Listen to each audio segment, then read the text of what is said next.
Welcome back, ladies and gentlemen. My name is Pevin Dolk, the world's smartest fantasy football analyst. And today, I am very proud to present to you the very first weekly recap of year number 2. Before we get started, I'm introducing a new format to the weekly recap. You will no longer be seeing me.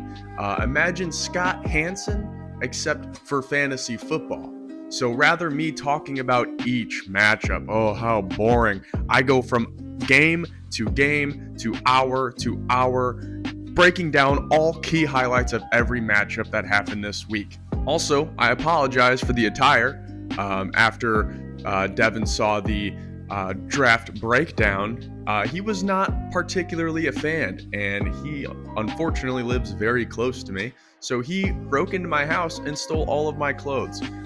He left me with a shirt and a pair of jeans, and this is the only thing I've been wearing for the last week. So, Devin, if you're watching this, please return my clothes. He has blocked me on everything else.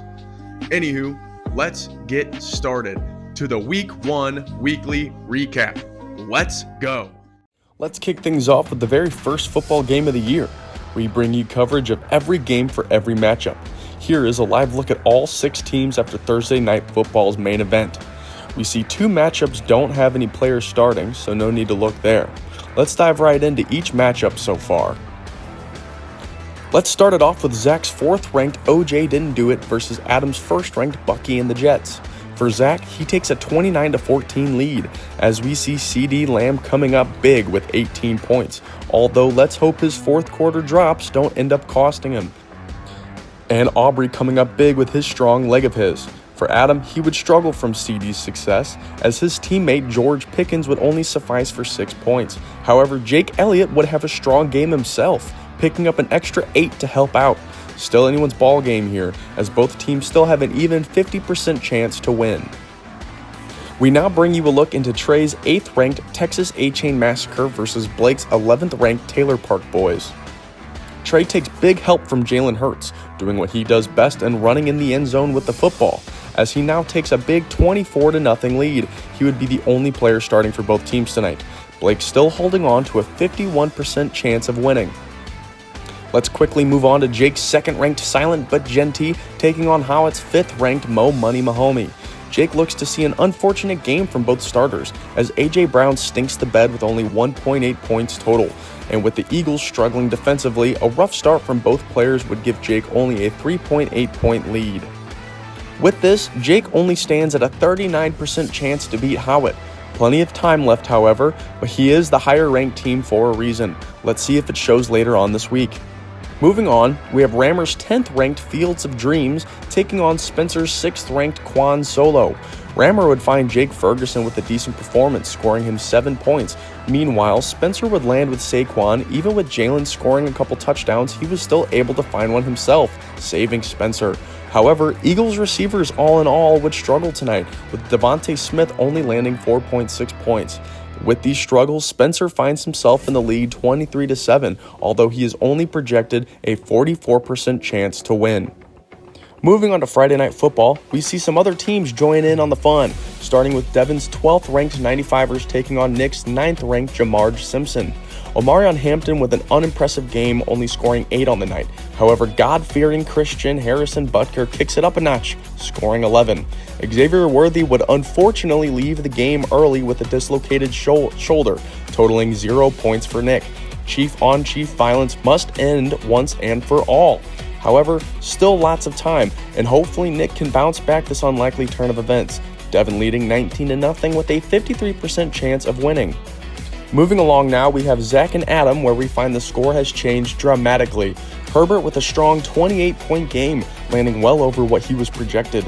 Let's see if Zach can carry this success over to the Sunday slate, where the new score is a whopping 56-14. Zach now leading with a 56% chance of winning.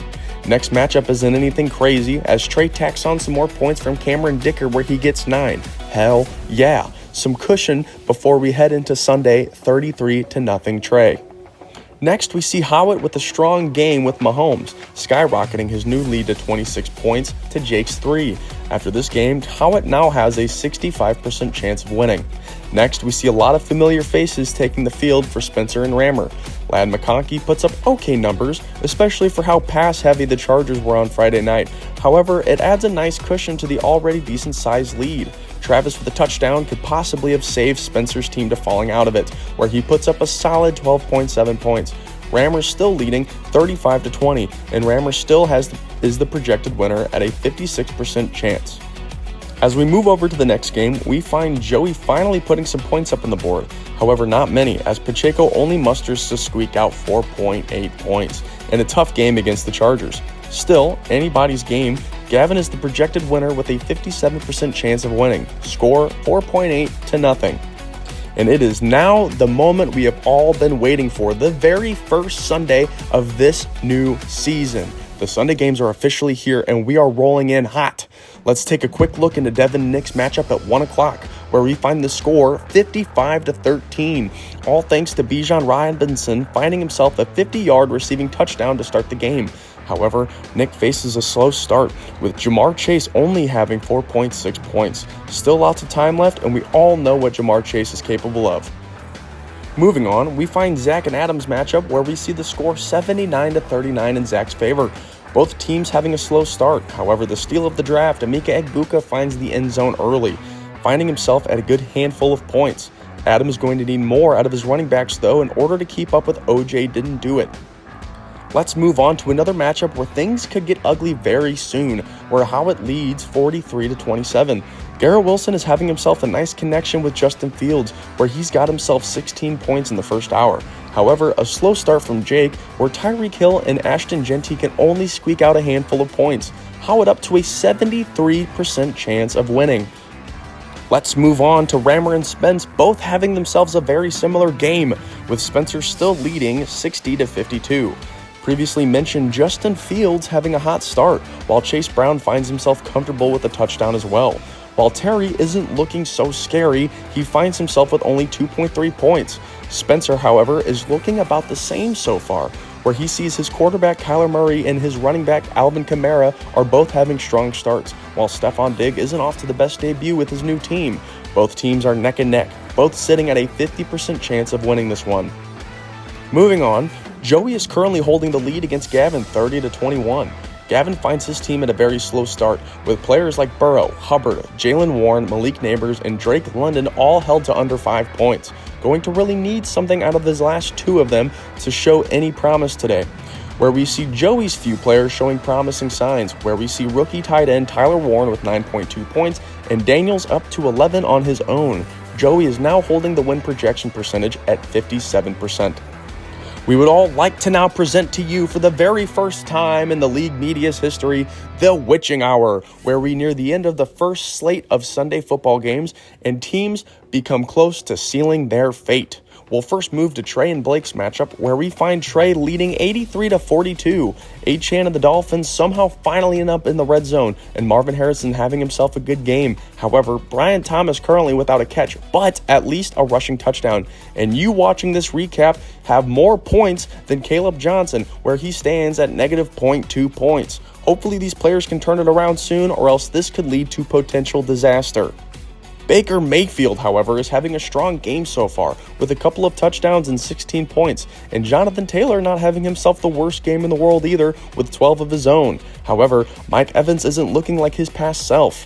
However, plenty of players are still left to play, so Blake is surely not out of this yet. Trey is currently holding a 58% chance of winning. We now move over to Howitt's matchup, where he finds himself a very comforting 55-47 lead. Garrett Wilson having himself a great game, landing with 22.5 points, and Waddle as well starting to pick up with 7 points. Still not fantastic, but not terrible for how he started.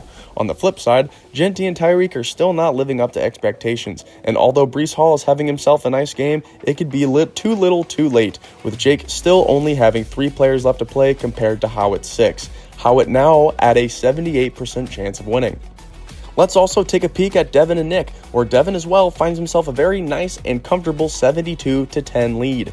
Bijan obviously having himself a great game. Jacoby Myers and Trey McBride as well also having great games to start. Meanwhile, Nick is still struggling to muster up any points, with Jamar Chase still with only 2 catches and Jerome Ford being out-carried by his backup. Things are not looking good for Nick. Devin with an 82% chance of winning.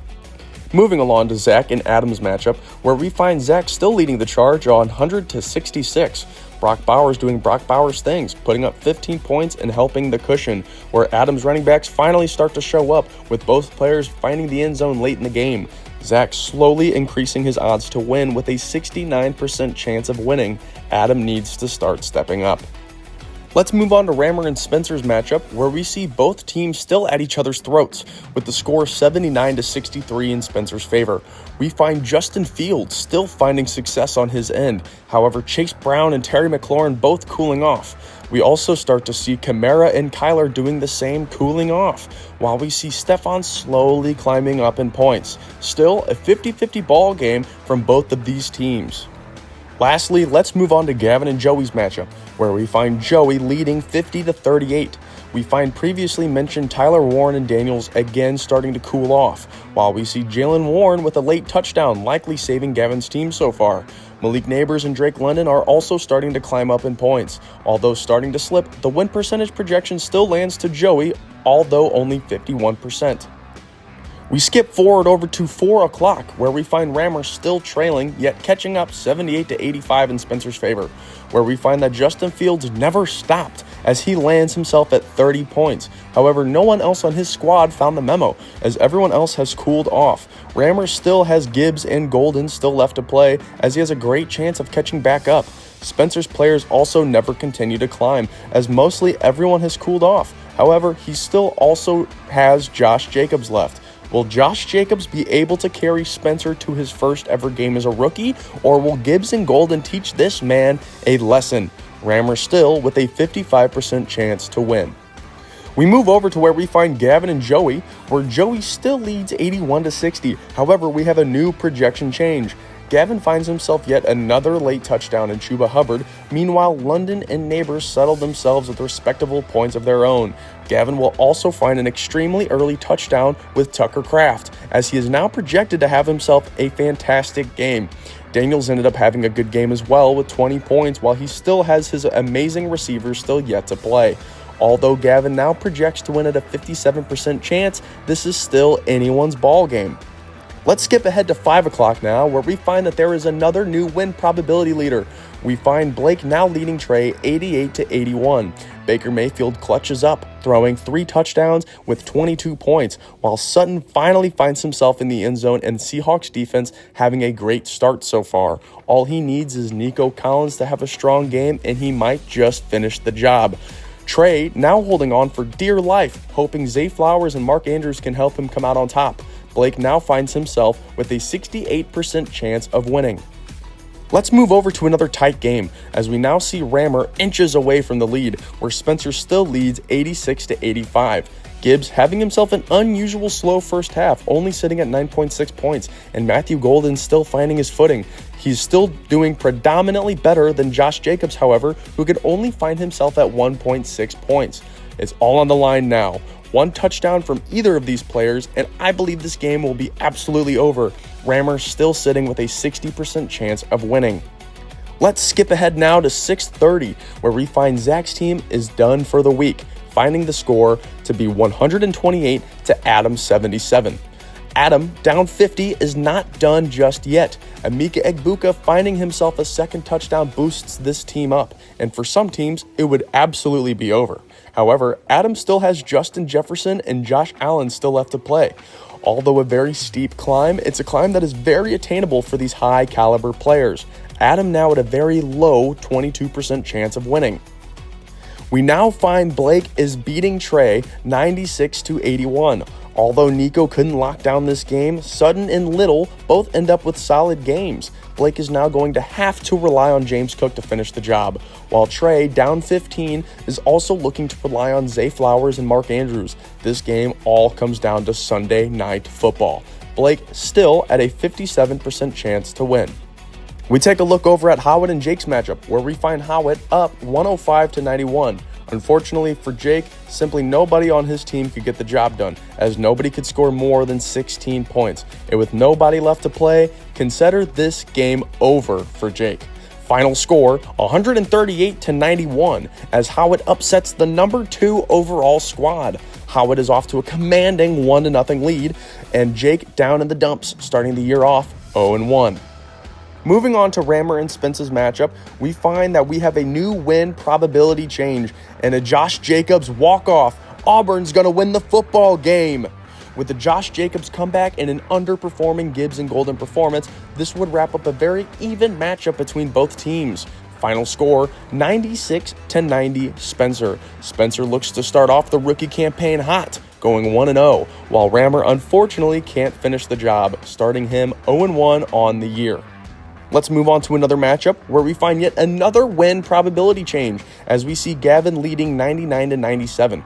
Joey finds good luck with some extra garbage time points from Puka, JSN, and Amon-Ra, while Gavin is left with Kraft and Devontae Adams capped at 9 points. With nobody scheduled for Sunday night, this game will have to be decided on Monday night, where Gavin relies on Bears defense and Joey relies on Aaron Jones. Joey with a whopping 73% chance of winning.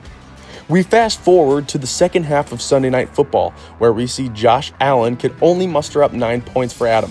Not only do the Bills need a miracle to come back from this one, but so does Adam. If Allen can't step up here, this game could be over very soon. Zach still in the lead, 127-86, with Zach at an even higher 83% chance of winning. Let's take a look over at Trey and Blake's matchup, where we find a huge change in win probability. Trey now at an astounding 95% chance of winning, as Trey leads 104-99, with Zay Flowers coming in clutch with 21 points and James Cook off to a very slow start for Blake, only finding himself 3 points. Mark Andrews is still only at 1.5 points, but with Josh Allen needing to throw the ball late in the game, this looks almost as over as ever. Can Cook make the comeback Blake so desperately needs? And there it is, folks! Josh Allen does the unthinkable. Not only does Josh Allen come back to win the Bills the football game, he helps Adam a great amount as well, finishing the game with 40 whole points. The game between Zach and Adam are now as close as ever, as the momentum greatly changes in Adam's favor. The score is now 127-115, but now, for the first time this week, Adam has an 82% chance of winning. Can Justin Jefferson get the job done? Moving forward to Blake and Trey's matchup, we also find that with the Bills' comeback, Blake comes back as well, with James Cook finding himself in the end zone late and grabbing 21 points to end the game. Final score, 117-111. Blake, in his first year back by himself, picks up his first solo win, starting 1-0, as the defending champion Trey takes a Week 1 loss, starting 0-1. As we move over to another matchup that is definitely not as interesting, we see Loop and Lamar have a great game for Nick. However, too little, too late. Even with DJ Moore and TJ Hawkinson still left to play, you're down 40, and Devin still has DeAndre Swift just in case. For everyone's sake, I'll just fast forward to the final score of this one, 114-80. Devin, not having the highest scoring of weeks, gets lucky with going against the lowest scoring team of the week, as he sneaks by with a win starting 1-0, as Nick has quite the questions to answer and many challenges to face up ahead as he starts 0-1. We take a look at our last two matchups of the week, where in the first half of this Monday Night Football game, we see Zach still leading 127-117. Justin Jefferson so far only has 1.8 points. However, with the Vikings down, their only hope is to give Jettas the ball. There's still plenty of time. Can Zach hold on? Zach now has the advantage with a 51% chance of winning.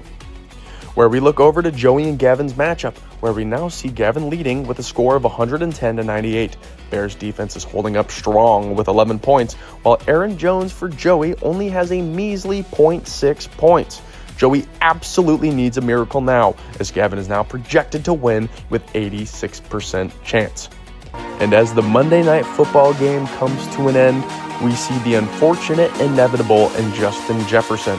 And for the first time in this entire matchup, we see Adam taking the lead once and for all. Final score, 130 to 127. An unbelievable comeback win for Adam here, as for most of the entire week, he looked to lose. However, he shows strong resiliency as he starts the year 1-0, proving why he is the number 1 ranked team, while Zach, still showing promise, starts off 0-1. Absolutely brutal loss. And oh my God. As we take a look over into the next matchup, we see yet again another crazy comeback story as Joey wins 113 to 112. Bears defense did end up staying strong, yet somehow, someway, Aaron Jones with a late touchdown seals the fate. What an incredible game and an incredible end to the week. Final score, 113 to 112. Folks, you cannot get much closer than that. Nail biter through and through for these two teams. However, somebody had to win in the end. The rookie starts the year off 1-0 as Gavin falls 0-1. And there you have it, folks. Amazing matchups and some matchups not so great. All in all, what a beautiful time to be alive, all right? But before we end the video, we of course have to go over the new and updated weekly power rankings. Let's get started, all right? I'll start from number 12 and work my way up. At number 12, we have Nick dropping 3 spots from 9 to 12. At number 11, we have none other than Rammer dropping down 1 spot. At number 10, we have Trey dropping 2 spots. At number 9, we have Blake moving up 2 spots. At number 8, we have Devin moving up a big 4 spots. At number 7, we have Spencer dropping down a spot. At number 6, we have surprise guest Jake at dropping down 4 spots. At number 5, we have Joey. At number 4, we have Gavin. At number 3, we have Howitt. At number 2, we have Zach. And still, the best team in my eyes is Mr. Adam Reed. Thank you all very much for watching this week's episode. I hope to see you again next week. Thank you and take care. Bye-bye.